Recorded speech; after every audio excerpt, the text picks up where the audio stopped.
аз ҷониби соҳибкори шинохтаи шаҳри хуҷанд мақсудҷон набиев мағозаи фурӯши либосҳои мардонаи бренди итолиёвии раймондо ифтитоҳ гардид. дар расми ифтитоҳи мағозаи бренди раймондо раиси шаҳри хуҷанд маъруф муҳаммадзода ва як қатор меҳмонон ширкат варзиданд.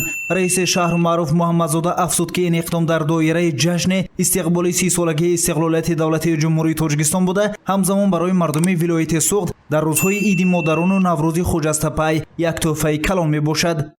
дар асоси ин нақши чорабинӣ дар шаҳр корҳои ободонӣ созандагӣ бурда истодем. нақшаи шаҳри хуҷанд бо 341 банд таҳия шуда дар он қариб ки зиёда аз 500 иншоотҳои гуногун бояд ки сохта ба истифода дем. имрӯз мо аллакай зиёда аз 70% ин корҳо иҷро кардага ҳастем. шаҳрба ин корҳо бо маром идома ёфта истодааст. ин як бо иншооти дигар дар ҳамин аз ҳисоби нақша чорабинӣ аз ҳисоби соҳибкории ватанӣ имрӯз сохта шудааст ва мо дар ифтитоҳаш иштирок дорем. бизор ҳамин иншоот барои мардуми шаҳри хуҷанд, меҳмонони шаҳри хуҷанд хизмат кунад, боз шаҳри мо ободтар гардад, соҳибкории мо корашон пеш равад ва муваффақ шаванд. боз иншоотҳои аз ин ҳам калонтара сохтанба муваффақ шаванд.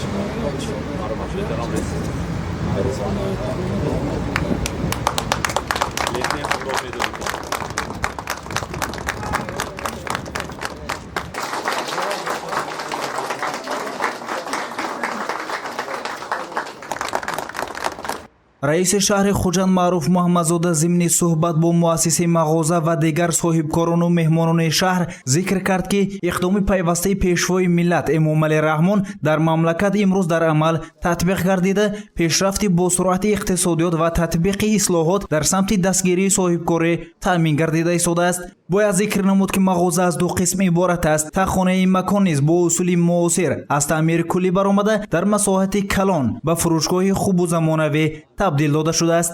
масоҳати умумии ошёнаи якум 130 квадрат ва масоҳати таххонаи он 170 квадратро ташкил медиҳад. мақсудҷон набиев муассиси мағозаи бренди итолиёвии раймондо дар суҳбат афзуд ки дар ин ҷо фурӯши шиму костюм, пиҷакҳои замонавӣ, курта, пояфзолҳои хушсифат, поҷомаву атриёт ва тамоми либосҳое ки барои мардон аст ва истеҳсоли ширкатҳои итолиявӣ мебошад ба фурӯш бароварда шудааст. мақсудҷон набиев афзуд ки дар мағоза фурӯши молҳои ширкати маъруфи Туркия низ мавҷуд мебошад. ӯ аз оромиву суботи кишвар шукрона карду аз дастгириҳои асосгузори сулҳу ваҳдати миллӣ, пешвои миллат, президенти кишвар муҳтарам эмомалӣ раҳмон дар самти соҳибкорӣ сухан кард. боиси ифтихор аст ки мардуми азизи диёрамон дар партави сиёсати хиратмандонаи пешвои миллатамон президенти ҷумҳурии Тоҷикистон муҳтарам Эмомалӣ Раҳмон кору пайкор мебаранд. барои моён соҳибкорони ватанӣ низ ифтихор аст ки дар асоси паёми ҷаноби олӣ фаъолиятамонро пеш бурда ҳарчи бештар баҳри ободии кишвари азизамо хизмат кунем. як намунаи олии он ба истифода дода шудани мағозаи муосири либосҳои мардона бо тамғои итолиявӣ Раймондо мебошад. мағоза дар хиёбони исмоили сомонӣ дар қатори фурӯшгоҳҳои меҳмонхонаи суғд мавзеи комбинати шоҳибофӣ ҷойгир аст. давоми чанд соли охир дар ин ҷо аллакай чандин адад чунин фурӯшгоҳҳои ширкатҳои маъруфи олам кушода шуда истодааст ва кушодашавии мағозаи либосҳои мардонаи бренди итолиёвии Раймондо идомаи чунин иқдом аст.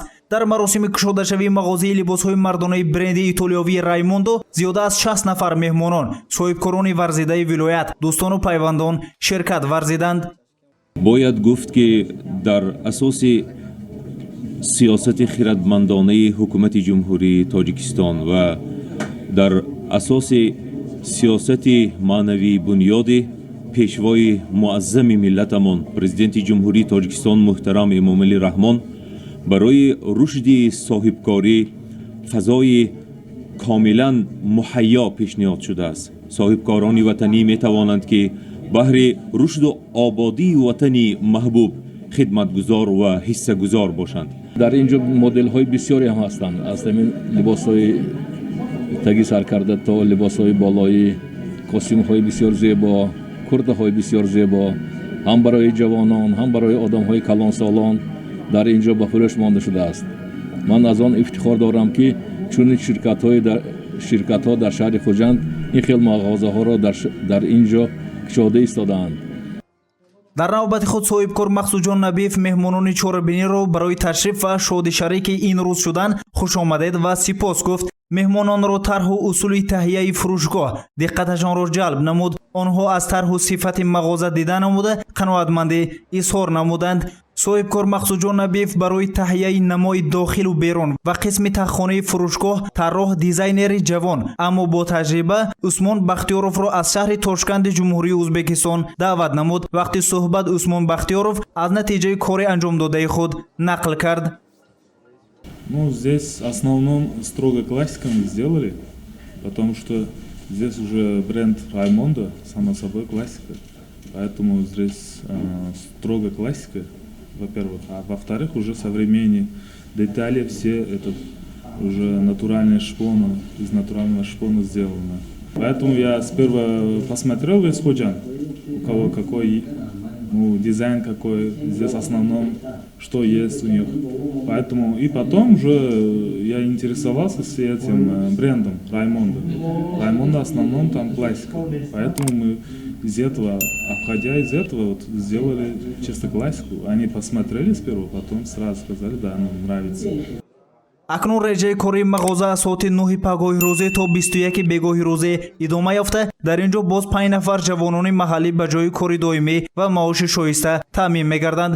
гузориши Саид Мухтори Саиданвар, Наимҷон Аюбов барои бароми иттилоотии хабар.